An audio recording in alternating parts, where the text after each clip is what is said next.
Magandang araw mga kaibigan. Bigyan natin ng reaction opinion itong post ng Inquirer.net.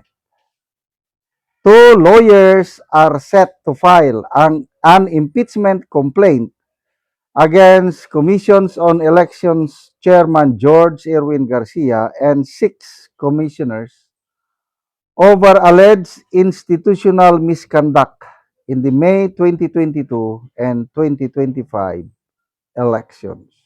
Okay? So, grabe.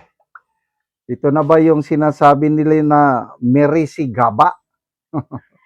At least, may matatapang na mga abogado. Ito yung mga abogado. Eldridge Marvin Asiron, founding partner of Asiron and Attorneys, and founder of Asiron Public Interest and Legal Association, and Sekini Labastilla, both co-founders of Project Damascus Lawyers, said in a press statement that they will jointly file the complaint with the House of Representatives. Wow. Asiron and Labastilla, in their 26-page complaint, cited 4 impeachment grounds against Garcia and Commissioners Nelson Celes, Ernesto Ferdinand Maceda Jr., Aimee Perolino Ampolocchio, Ray Bulay, Maria Norina Tangaro Casingal, and Noli Tipo. Number 1, violation of Republic Act Number 8436, also known as the Automated Election System Law, for deploying software version 3.5.0 in all 110 automated counting machines used in the May 12, 2025 election. The complainant said this version was not the source code subjected to the mandatory source code review. Number 2, betrayal of public trust for installing and operating an unauthorized intermediary server designated Data Center 3, through which all election results in the May 12, 2025 elections were routed before reaching the 5 accredited transparency servers. According to the complainants, this left the Forest Pastoral Council for Responsible Voting and the National Citizens Movement for Free Elections without results for more than 2 hours after the end of voting hours.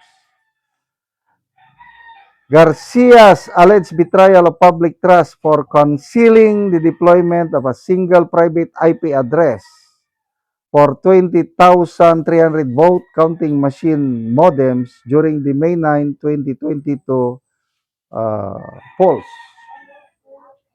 When citizens investigators filed a petition before the Supreme Court to preserve the telco transmission logs that would have independently verified the source of over 20 million first-hour votes, those logs were allowed to expire and were destroyed. Garcia later publicly promised a manual recount of 2022 ballots. The commission in bank formally resolved to conduct it, and the commission did nothing. The Supreme Court expressly found the commission guilty of official inaction for violating its own procedural rules, the press release said. So mabigat ito. Medyo matibay. Sa pagkakaintindi ko, matibay yung mga basihan nila. Kasi mga sariling rules ng COMELEC, hindi nila sinunod. Yung matibay na ebidensya, yung Supreme Court ruling mismo na nagdi-declare na ang COMELEC hindi nila sinunod ang kanilang rules. Wow! Kaya lang, ito, kahit magandang development ito para mapanagot, ito, transparency, accountability. Kaya lang, let's be real. Kagaya yung nangyaring yung naibasura ang impeachment cases ni Pangulong Marcos Jr. Ito, kay Garcia, opinion ko lang ito, hanggang Committee on Justice lang yan. I might be wrong, kaya lang, wala na tayong asahan kung yung Committee on Justice, wala. Pinipili lang nila. Kaya ang natagpuan lang nila na mayroong sufficiency in form and substance yung kay BP Sara. Ngayon, sufficient in substance, sufficient in grounds, wala pa pala silang mga ebidensya. Naga-fishing expedition pa sila. Naga-subpuena pa sila sa mga bangko ng mga bank accounts ni BP Sara. Doon sila matatalo. Kasi mayroong bank manager na in-interview ni na Professor Malutiquia, Mervy Valeros. Sinabi niya hindi pwede. Kasi although nakalagay sa batas na yung impeachment is an exemption, pwedeng ma-release ang mga bank accounts, kaya lang, at this stage, sabi ng bank manager, na wala pang nabubuo na impeachment court. Nasa determination pa lang ng probable ground. Kasi ang Kamara, hindi yan ang impeachment court.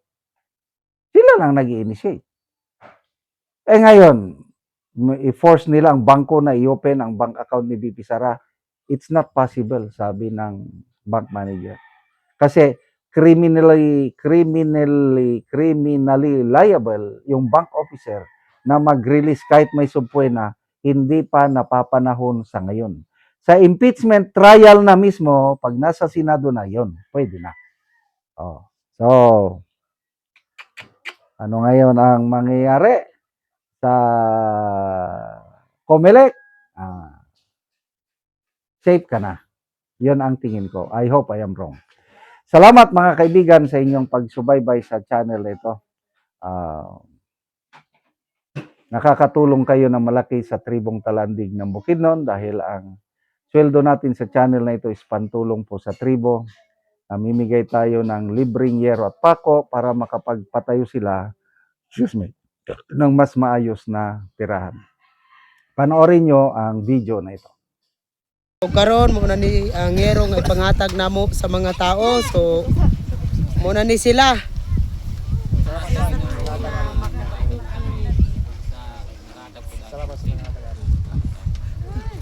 O mo na pod ni ang mga lansang umbrella nils nga ihatag sila.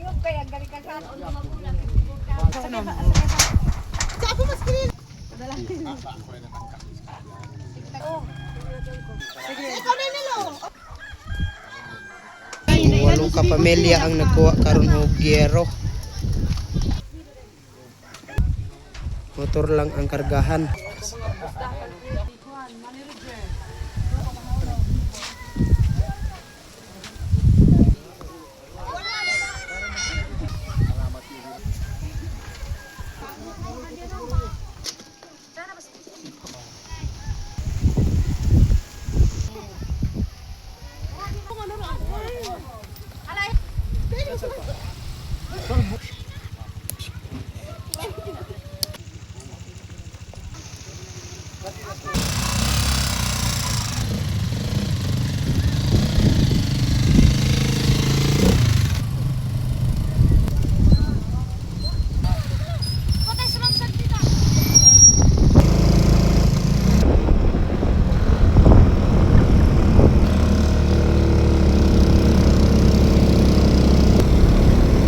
Karon abot na gyud ang yero. Wala.